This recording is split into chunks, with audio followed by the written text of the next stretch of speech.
assassinations.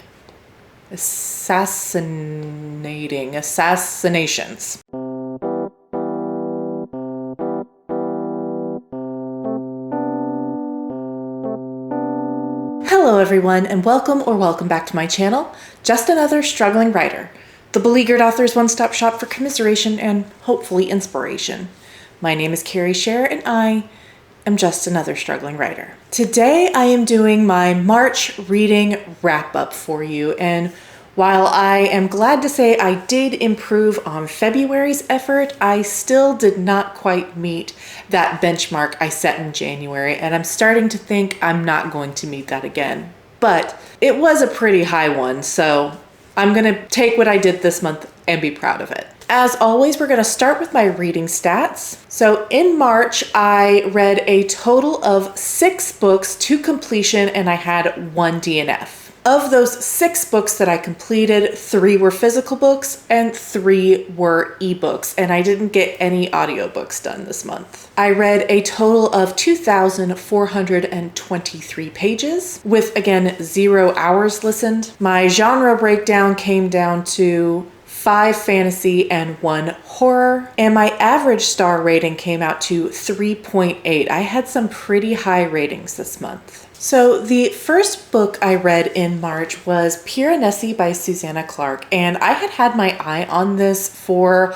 a couple of months before I read it. I had heard a lot of great things about it from reviewers that I trust and whose taste aligns with mine, and the central mystery of it just really appealed to me. I picked up this book on a whim. It was not on my original TBR, but I was kind of laying in bed one Saturday afternoon. It was rainy and yucky outside, and I didn't really want to get up. I didn't want to read anything too heavy, and so I looked at my bookshelf. I saw that this one was nice and short and thought I could read that in an afternoon, and so that is what I did. Piranesi follows a young man whose whole world is one enormous, endless house. This house is made up of infinite rooms, infinite corridors, and infinite statues. And his whole life is waking up and wandering around the house and cataloging what he sees and what he knows about his existence there. The only other person that he has ever seen is a man he knows as the Other. Through a series of events, our main character unravels the mystery of the house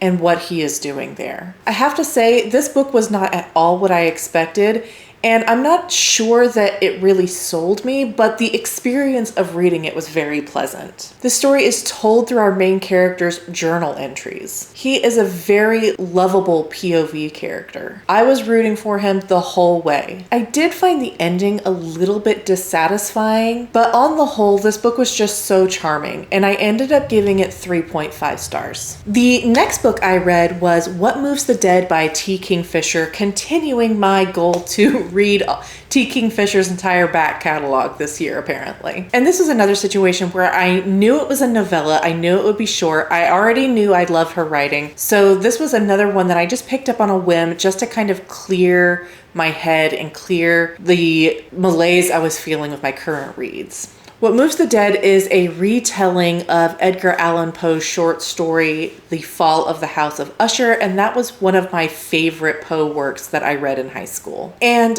I enjoyed this retelling to a point. Again, I love T. Kingfisher's writing. I will read pretty much anything that she puts out, but the root cause of the mystery I felt a little bit exasperated by. It's just because I feel like I've read this book before. I mean, I know I've read this book before, which I can't mention without spoiling it, but I just feel like the mechanic has been done before, and it's something that Kingfisher even references in her author's note at the back of the book. I still enjoyed it, but I just was like a little bit hoping a little bit that the driving force behind the mystery was going to be different, even though I should have known from the very beginning what it was going to be. I'm very curious to see what the sequel is about, because What Moves the Dead encompasses pretty much the entirety of The Fall of the House of Usher, so I'm curious what the next book will be about. The thing I loved most about this book was the POV character, Alex. Alex is a non-binary soldier from a fictional country who bestows this third gender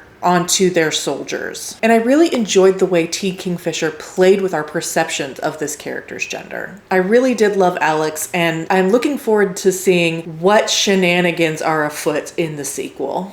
I ended up giving this one 4 stars. The third book I read was The Mask of Mirrors by M.A. Carrick. And I actually started this one first on the very first day of March when I was in Denver. But oh my gosh, this thing is a beast. The ebook version was over 700 pages. And while I liked it, I liked a lot about it. It just was really discouraging to read at times because I would read 50 or 100 pages and feel like I didn't get very far in the plot. In this book, we follow a young woman named Wren who has lived kind of a rough life, but she is about to turn it around because she has come up with a plan to con her way into a noble family. However, things almost immediately go awry because, as she soon finds out, the noble family she has picked for this con is on the decline, to say the least. They're broke, they don't have very many family members left to shore up their power, and they've lost a lot of political clout. But she's hitched her horse to this wagon, and so she has no choice but to navigate the complicated politics of this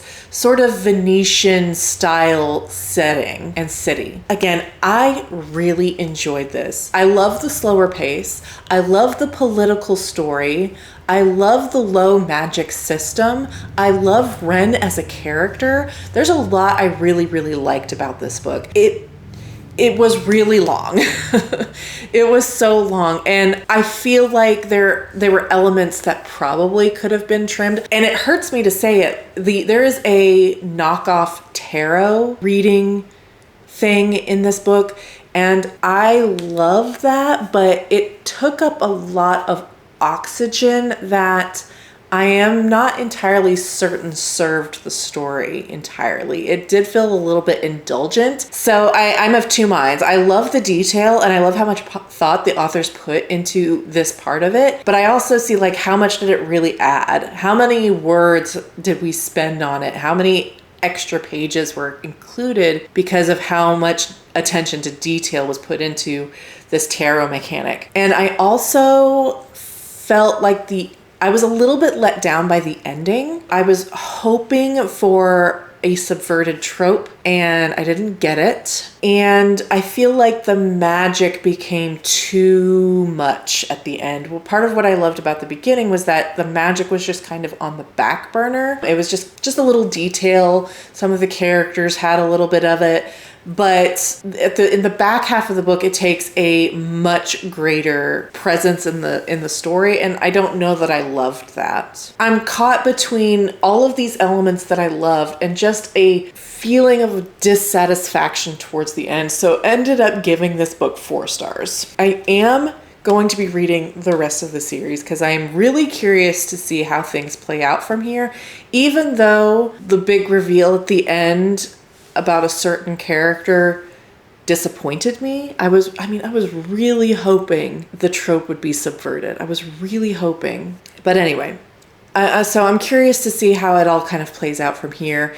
The other books are not quite as long, or maybe they are as long, but they're also pretty long. So I am going to put those on the back burner for now, but I will definitely be picking those up later, at a future date. The 4th book I read in March was Sunbringer by Hannah Kaner, and if you've watched my reading vlog where I talk about this video, you already know that I loved it. This is the sequel to Godkiller, which I read in January, and this book improved on everything I loved about Godkiller and the one complaint that I had. This book follows the same 4 characters and adds a periodic 5th POV, which I thought was really interesting. And the journeys that these characters go on just continues to stay with me. I love Inara. I love Sketty. Kacen has grown on me, and Elo has even grown on me. And the ending, so good. I can truly say I loved everything about this book. And again, Hannah Kaner does what I loved so much about Godkiller, and she compacted so much story into such a short amount of pages. This one came out to like 658 pages. And again, it's a full length story with POV characters who have complete arcs in a vibrant, believable, wonderful, interesting setting. Hannah Kaner is a master of brevity, and I think every writer can learn from her, and this is no exception.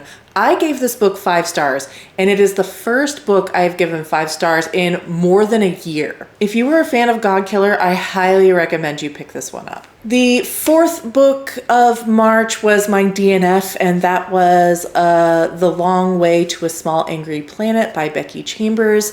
And I got to about the 20, maybe 25% mark of this book before I knew it just wasn't for me. There was nothing particularly wrong with it. It's just not the style that I really care for. The plot was kind of lacking, and it had a kind of slice of life feeling, a lot of like not taking itself too seriousness. And it was reading this book that I learned that style of writing and storytelling doesn't really appeal to me that much. And no one hates to learn this more than me, because it makes me feel like such a buzzkill and such a like dowdy like reader to think, oh, if it's so whimsical and it's so just carefree, then I don't like it. It has to be serious fantasy. I don't like that I'm that way, but apparently that's the kind of reader I am. And I've noticed it in a couple of other books that I've tried, where if it's whimsical and it's a little too silly goofy, I just don't like it. I am definitely disappointed to learn this, but this was definitely the case in this book. Again, nothing wrong with it. I can totally see the appeal for other people.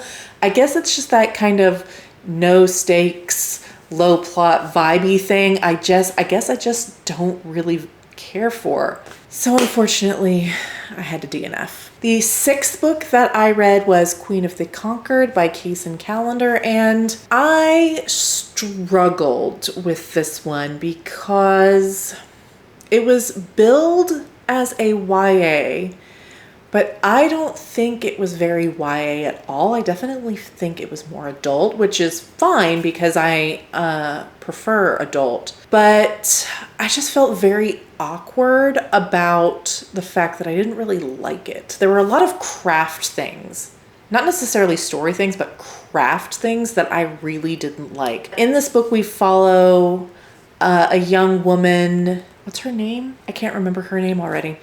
But she is the sole surviving member of a family, a noble family that was slaughtered when she was 6.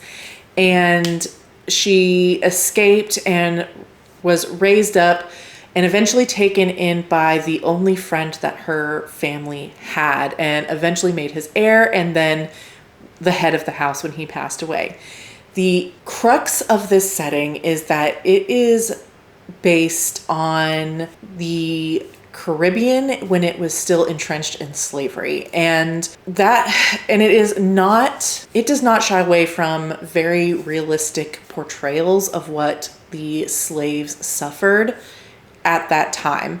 And our main character is the only Black noble in this group of islands, and everyone else pretty much hates her for it. The racism is still very deeply entrenched. And that is why I struggled with it, because I felt like it was an important thing for me to read, because I felt like I needed to read it in terms of like just educating myself, even in a fictionalized setting. But again, there were certain craft choices that the author made that I just kind of hated.